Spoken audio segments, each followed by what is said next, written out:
بسم اللہ الرحمن الرحیم۔ حوارات کے سبق میں کلاس کے متعلق موضوع چل رہا تھا۔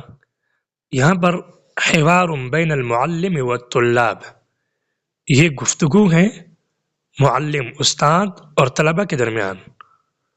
یہاں پر پہلا سوال ہے معلم کی طرف سے کہ وہ احمد اور بلال کو مخاطب کر کے کہہ رہے ہیں،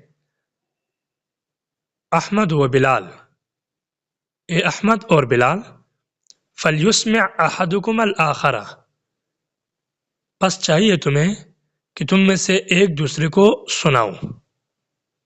تو احمد و بلال وہ دونوں معلم سے کہتے ہیں، حاضر یا معلم، اے استاد، ہم اس کام کو کرنے کے لیے حاضر ہیں۔ اگلا سوال ہے احمد کا۔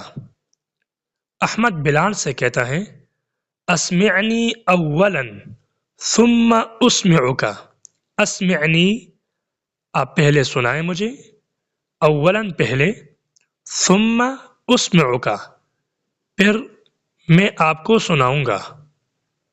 بلال کہتا ہے، بلال، اتفقنا، ٹھیک ہے، ہم نے اس بات پر اتفاق کر لیا، ولیکن علیک، لیکن آپ پر یہ ضروری ہے، ان تکون یقظا ومنتبہا، یہ کہ آپ بیداری اور منتبہا اور یقظا دونوں کے ایک ہی معنی ہے کہ صحیح بیداری کی حالت میں اور سنجیدہ ہو کر آپ سنائیں۔